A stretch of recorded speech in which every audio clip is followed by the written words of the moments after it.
What's going on, guys? This is Ton from 12 Mods. I'm doing this video on the ECX Barrage. Um, there's lots of videos on YouTube, but I'm doing this video to show all the bad stuff about this truck that's out of the box. This truck here is 100% stock, except for I put 155s on it. These wheels do not come with it.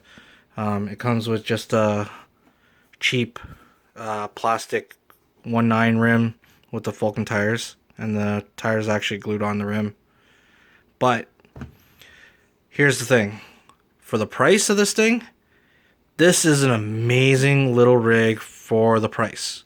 You cannot go wrong with the price. The modifications you got to do with it are pretty much free. It just takes you time. You have to take some things apart, remove a couple things, and you're laughing. Like, you'll get so much articulation out of it and everything else, where the articulation out of this is that's it. Now I'll show you what I'm talking about with all the bad stuff. So I have the bumpers off right now because I'm actually going to be shortening the chassis a little bit and changing the links around, shortening the links around to fit an actual hard body. But we'll take that to be another video. So, first things first. The servo is not in this. It's actually not in both of the ones that I have. I actually have two of these, and both of these had the same problem. The problem is, this cheap ass servo that comes with the truck strips pretty much instantly when you start to use the rig. Plastic gears, and they strip real easily. The other thing I didn't like about this is you actually have to use a low profile servo in this thing, unless you want to space the crap out of it and move to put a standard size servo in it, which I really don't want to do, because then it makes this come sticking out like this, and you know, whatever. But to be honest with you, Horizon's great for their warranties and everything, so I've already emailed them and everything, told them that, you know, on both of my rigs, this servo, well, both of them cacked out. So I hope they're going to replace them, because both of these trucks only had about 15 minutes runtime on them. That's it. So on to the next thing with the shocks. If you actually look, the shock mount actually hits this brace right here. See it? So to get any travel or anything, you actually have to remove this to actually make it work.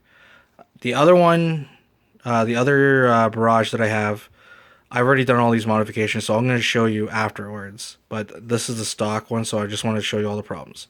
So that hits, and the other problem is, if you actually look real close, look at the spring and look at the servo mount. It's binding on it. It actually hits it. It's actually right on it. It's rubbing right against it on both sides. See it? Totally rubbing on it. The other thing, this rear drive shaft is actually too long. This part of the shaft is too long inside here. It's actually already pretty much bottomed out. So if you squeeze it, it doesn't move. See it? It's not even moving. It moves just a tiny bit. There's only a tiny bit of play. But when you take out the little fuel tubes that's in the shocks, that's the limiters and everything to get all the flex, that's all it will move. It won't go all the way down because it's bottomed out. So you actually have to take this all apart and take this shaft out and cut the tip off of it, like a quarter to half an inch, whatever you want to do. I think I cut like a quarter off of it. I didn't cut that much off of it, or maybe even 3/8. I can't remember now. But you don't have to cut much off of it. Other than that, it's a cool rig. It's great. The electronics in it work really well. You know, it's all waterproof, well, water resistant. But you know, it is considered waterproof. Like, the receiver is actually coated and everything to be protected, ESC and the servo. But again, like I said, the servo's junk. So This is the stock one. I'll show you the modded one so you can see the difference. Excuse my mess. Okay, here's the modded one. Again, I changed the tires on it to 155s, not 19s, because it's more realistic with this than those big ass 19s on this thing, because it's such a little car. Because it's 1/12. This thing's considered 1/12. So check out the flex now. Look at that. Just by changing a couple things or removing a couple things, you can get that much flex out of it. It's insane. Like, look at this. It flexes like crazy. All that travel. It's got crazy travel. So, the modifications you have to do to make it do that. Take out that bar. As you can see. And the other thing you have to do is grind the servo mount. So as you can see, it's already been grinded on this one. So it's totally removed. Even on that side, it's totally been grinded down. You don't have to grind much. You just gotta grind it down so it doesn't hit and doesn't bind up on it. But look at how much more travel it has because of that. The only other shitty thing about doing this is you have to actually relocate the battery mount. I'm actually going to be relocating the battery mount right here. I'm actually going to make a bracket to mount this right to the chassis right here. So it's totally clear from everything. It's not going to hit anything. And you'll still have all that insane travel. And the drive shaft. If you actually look real close. Oh, let me get some lighting here. Sorry. See how much it has to travel? And if you don't cut it, it will bind it up hardcore. So that's why you have to actually do that. So it actually will actually have the full travel.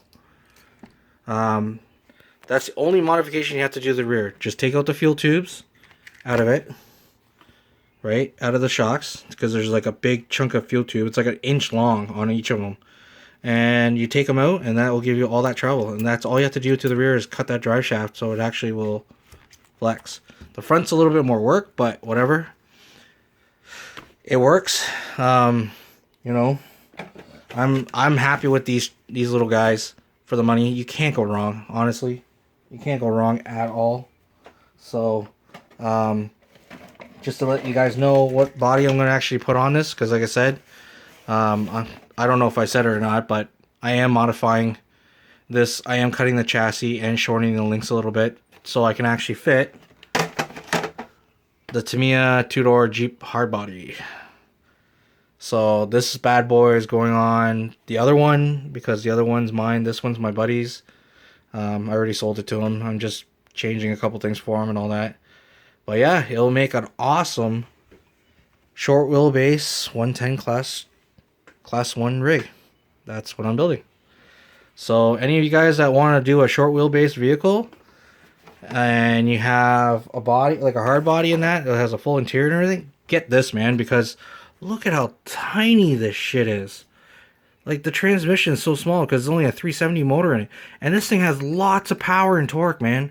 Like, you don't even need to change it. Like me, I'm stupid. I'm going to actually put a brushless system in mine. So I'm putting the little Castle Micro ESC and that Castle motor that's this size in mine, just because I wanted to be brushless and everything. But you don't even need to change it. Honestly, this thing has more enough capabilities to run around and everything. So other than that, like I said, the shitty servo and the shitty clearance there and the fuel tubes and the shocks and the drive shaft in the rear, that's the only real shitty thing about it. Other than that, you know, everything's good. Oh, and like I said, it looks stupid with those 19s on it. Now look at it now. This is a stock body, and it looks so much better with 155s. If it came stock with 155s, I think it would just be so cool because it looks more scale. But whatever. Hope you guys like this video. Thanks. Bye.